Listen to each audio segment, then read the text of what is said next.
The rain had been falling since morning. The sky over Lagos looked like it was crying, like it knew something Ifeoma didn't. Ifeoma held a black plastic bag close to her chest. Inside was warm food. She ran across the busy street, jumping over puddles, dodging Okadas, motorcycles, and loud honking cars. Her yellow dress was thin and stuck to her body like wet paper. When she reached the supermarket, the sign above it was blinking weakly. A group of customers stood outside, chatting loudly under the small shelter. Ifeoma stopped, took a deep breath, and pushed open the glass door. But instead of feeling warm and safe, a loud slap landed on her cheek. "What kind of foolish, useless girl are you?" Auntie Sekinat's angry voice boomed through the shop. "Is this the time to bring breakfast?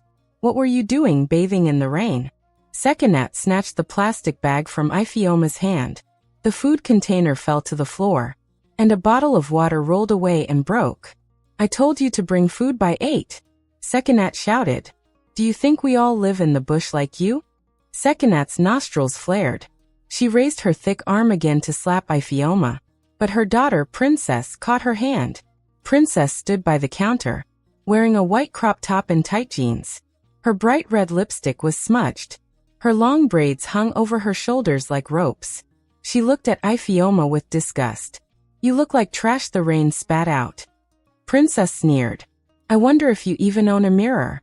In that dirty village you crawled from." Ifeoma bent down quietly to pick up the food.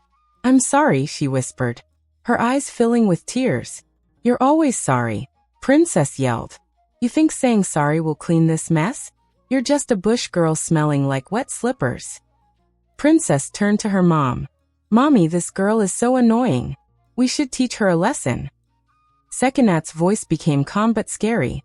"Since you like being slow, go and sit in that dirty water outside," she ordered. Ifeoma froze. Sekinat pointed with her thick finger. "There. That muddy puddle near the gutter. Sit in it until you learn to be useful." Princess started laughing and pulled out her phone. "Sit down nicely so I can record you. Let the world see what village training looks like." "Please, please," Ifeoma whispered. "If you don't, you'll sleep outside tonight again." Sekinat hissed. "And I'll lock the gate." Ifeoma quietly opened the door and walked back out into the rain. The puddle sat in front of the shop, brown and thick with dirt from the blocked drain. She stared at it for a long time. Then she slowly sat down. The cold water soaked her yellow dress. She wrapped her arms around herself and lowered her head. Rain mixed with her tears. People passing by stared at her, but no one stopped to help. Across the street, a black SUV was parked. Inside it, an old man in a neat navy blue suit was watching Ifeoma closely. He leaned forward and whispered something to his driver. The car didn't move. Ifeoma shivered in the puddle, thinking of her grandmother's soft voice. "Ifeoma, always keep your head up, even when others look down on you," her grandma used to say. But now Ifeoma had no one, only pain and shame. Suddenly, the supermarket door flew open. "Enough!" Sekinat yelled. "Go home now. Wash my clothes. And don't dare touch the gas stove. If I find out you ate anything, I'll deal with you." Ifeoma stood up slowly. The mud clung to her dress. She didn't say a word. She didn't look back. She just walked away. She didn't notice that the black car was following her from far behind. After turning down several streets, she reached the road that led to her house. As she was about to cross, the sleek SUV pulled up beside her. The window rolled down. "Ifeoma." A warm voice called her name. She froze. "Sir? Do I know you?" she asked nervously. The man stepped out of the car. He was kind-looking. His suit was clean and perfect. Even in the hot weather, he moved slowly, like he didn't want to scare her. "I've been looking for you," he said softly. "For 3 years." "Me?" she whispered, confused. "Yes. Your name is Ifeoma Thompson, right?" She nodded, hugging her torn bag. "I was your father's friend," he said. "My father died when I was a baby," she replied. "I know. I was there. We worked together as civil servants. He wasn't just my friend, Ifeoma. He was my brother." Ifeoma stared at him unsure. I made him a promise, the man said gently. On his deathbed, I promised to take care of you and protect what he left for you. Her breath caught in her throat. What do you mean? Get in. I'll explain. Fear filled Ifeoma's eyes. I don't know you, she whispered. That's fair, the man said calmly. But before you say no, look at this. He reached into his coat pocket and pulled out a folded old photo. He handed it to her. Ifeoma's hands trembled as she opened it. She gasped. It was a picture of her father, and next to him stood the same man, much younger, holding two babies. One of them was her. Her knees almost gave way. My name is Mr. Oho, the man said kindly. Tears filled her eyes as she stared at her father's face. She hadn't seen it since her grandmother passed away. She nodded slowly. Mr. Oho opened the car door for her, and she climbed inside. The ride was quiet. Ifeoma clutched her bag tightly. Her wet dress clung to her, and her heart thumped loudly. Mr. Oho spoke softly. He told her how he and her father had saved money together for their children, how her father had bought 6 plots of land in Victoria Island when it was just swamp, how he had opened a bank account for her and bought company shares, how he never told Sekinat about any of it. You were supposed to inherit everything on your 20th birthday, Mr. Oho said. You're 23 now. I've been searching for you for 3 years. Ifeoma listened, shocked and silent. The car stopped in front of her house. You don't have to believe me today, he said kindly, but call me tomorrow. I'll show you everything. The land, the accounts, the companies.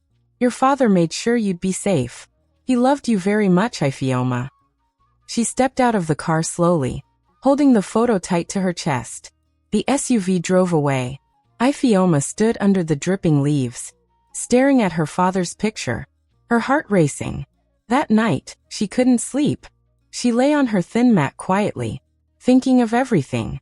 The slap, the muddy water, the black car, and the kind man who called her name, like he had always known her. She whispered a soft prayer. Oh God, please let this not be a dream. The next morning came quickly. Ifeoma woke up early, finished her chores, and made breakfast.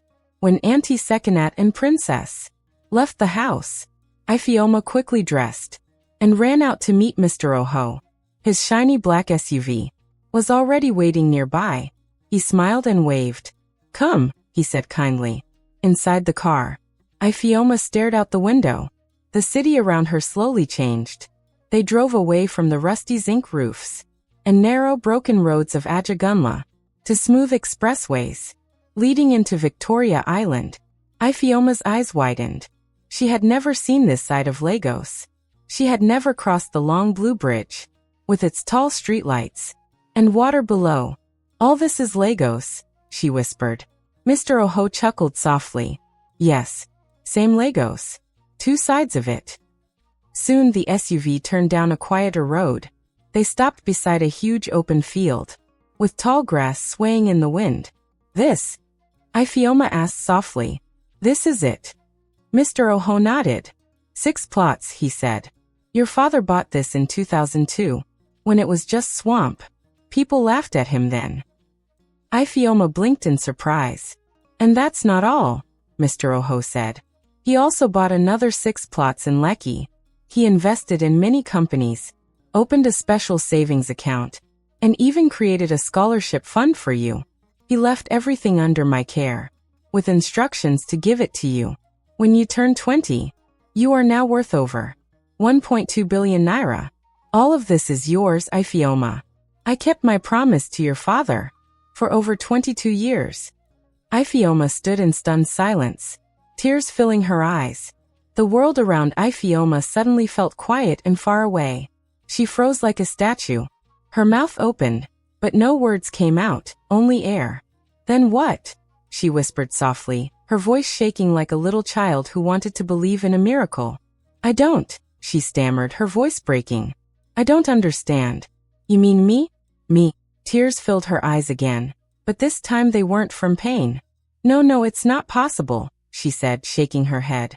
Her voice grew louder. Mr. Oho. Her knees gave way, and she fell to the ground, holding her chest. Her heart was beating so loudly and so quickly it scared her. Mr. Oho gave her a small, gentle smile. His eyes were shiny with tears. Your father planned this, Ifeoma, he said. He knew who he was leaving behind. He made me promise him that no matter what happened, I would protect your future until you turned 20. Ifeoma covered her face with her hands and burst into tears. She curled forward, her shoulders shaking hard as she sobbed.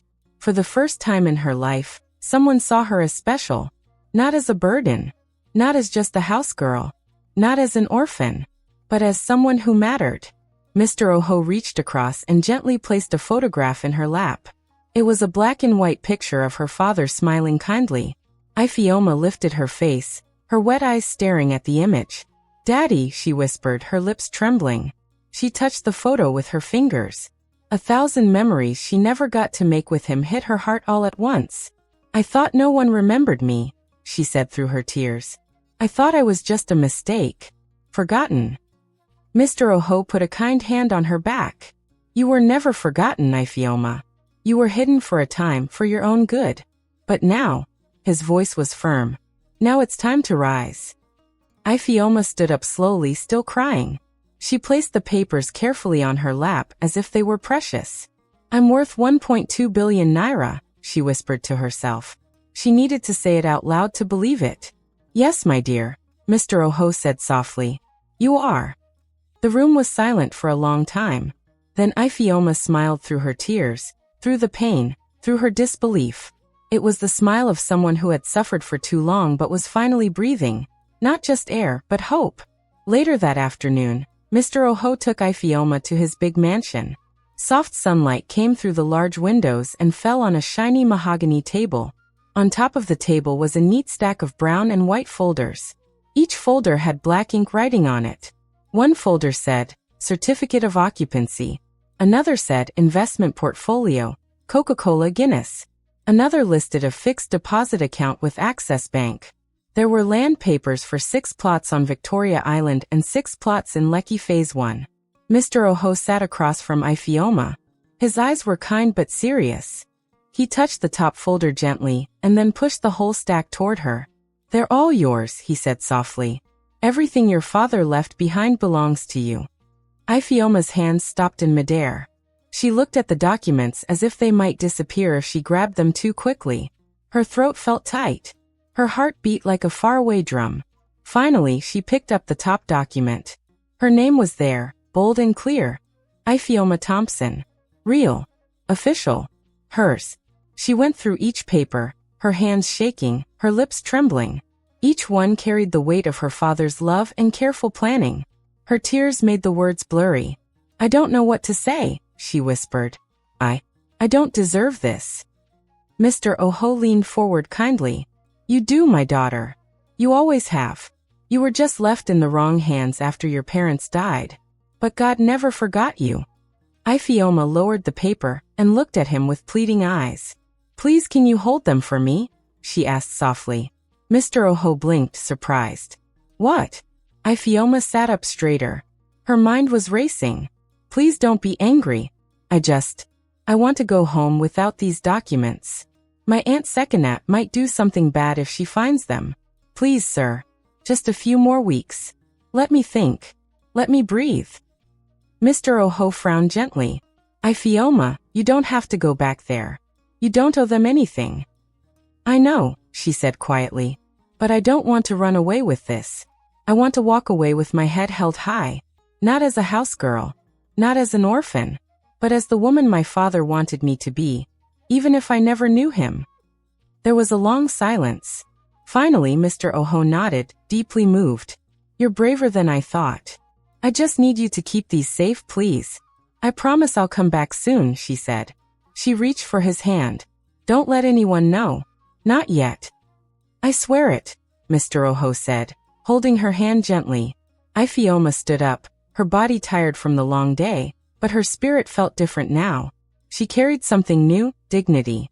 The car ride back to her aunt's house was silent. Ifeoma looked out the window, watching the city of Lagos go by. The same streets. The same yellow buses. The same noise. But everything looked different now, because she was different now. Mr. Oho parked a few houses away, just like Ifeoma asked. She got out quietly. "Thank you," she said softly. "If you need anything at all, call me," Mr. Oho told her. "You're not alone anymore, Ifeoma. Never again." She nodded, tears filling her eyes again, and then walked away. That night, the old ceiling fan groaned above Aunt Sekinat's bed as she paced barefoot in her wrapper. She had her phone pressed to her ear, her face full of worry and anger. "The landlord is wicked," she hissed into the phone. "He wants to sell this whole building. Both the flat and the shop. Where do you want me to take my children and my things?" Ifeoma knelt in the corner, pretending to fold clothes, but her hands froze when she heard this. Every word felt like fire in her ears. Sekinat begged the person on the phone, Chuka maybe, to talk to the landlord's lawyer and ask for 3 more months. "Just 3 months," she said desperately. When the call ended, Sekinat slammed the bathroom door and turned on the tap. The sound of running water filled the silence. Ifeoma stayed frozen. Her heart pounded. Then an idea came to her suddenly, sharp and clear. She had to act fast. Later that day, when the house was quiet, Ifeoma used the small phone Mr. Oho had given her. She called him and spoke in a whisper. She told him everything. That the house and shop were being sold. That Sekinat didn't know who the buyer would be, but she had overheard the whole conversation. Mr. Oho listened carefully and asked who owned the building. Ifeoma explained what she knew. That the landlord was selling everything but Sekinat had begged for time. Then she said something she had been keeping in her heart like a secret flame. "I want to buy it." There was silence. Mr. Oho blinked in surprise. "Are you sure?" he asked. "I've never been more sure of anything," she said. "I want to own the building. But I don't want Aunt Sekinat to know. Not yet." He asked if she planned to let Sekinat keep living there. Ifeoma's voice shook as she answered, "Yes. Let her stay. Let her pay rent. Like she made me suffer all these years. Let her see that life can change in a moment." But this wasn't about revenge. It was about dignity. Ifeoma didn't want to hurt anyone. She just wanted to take control of her life. Mr. Oho stayed quiet for a moment. Then he said he would call his lawyer. The purchase could be done secretly. The papers would be in Ifeoma's name, but everything would look normal to Sekinat. Ifeoma felt relief wash over her like warm rain. "Let's do it," she whispered. 2 weeks later, it was done. The papers were signed, and Ifeoma put her fingerprints on them. The lawyer handed her the final ownership deed with a smile. "Congratulations," he said. Ifeoma sat beside Mr. Oho, her heart racing as she saw her name on the papers. She was now the legal owner of number 17, Otumba Street, the entire building, the flat, and the shop. Her hands trembled as she touched the documents. "Thank you," she whispered. "Don't thank me," Mr. Oho said warmly. "You're just taking back what life tried to take from you." Ifeoma looked at him with tears in her eyes and gave a true smile for the first time in years. 1 week later, Sekinat was sitting outside her shop, fanning herself. "Even Nipa is against poor people," she muttered. A tall young man in a wine-colored shirt and glasses walked up with a briefcase. He greeted her politely and introduced himself as the new property manager from Valley Court Realtors. "The new owner sent me," he explained. "I'd like to speak to the tenant." Sekinat blinked. "I'm the tenant," she said. The man smiled. "Then you'll need to come to our office on Monday to sign your rental agreement. The building is under new management now. Rent will be paid annually into a trustee account. Other than that, nothing will change." Sekinat asked nervously, "Can we still stay here?" He nodded. "As long as you pay your rent on time, yes." Sekinat clapped her hands in relief. "God, I thank you. At least we still have a roof over our heads." Ifeoma was inside, restocking shelves, and she heard everything. She smiled to herself. That night, she lay on her thin mat, staring at the ceiling. She could hear Sekinat laughing in the next room. Ifeoma's heart was calm. She owned everything now, the flat, the shop, the building where she was once mocked and treated badly. No one knew. She still scrubbed bathroom tiles, cooked 3 meals a day, and cleaned the floors. But inside, she was no longer that sad girl begging for love and a home. She was a woman now. A woman who owned the keys to the place where she once cried herself to sleep. She was the landlady in disguise. And this was only the beginning. Thanks for watching. What lesson did you learn from this story? Share your thoughts in the comments. If you liked this story, hit the like button and subscribe for more heart-touching stories. Your support helps bring these untold stories to life. See you in the next one.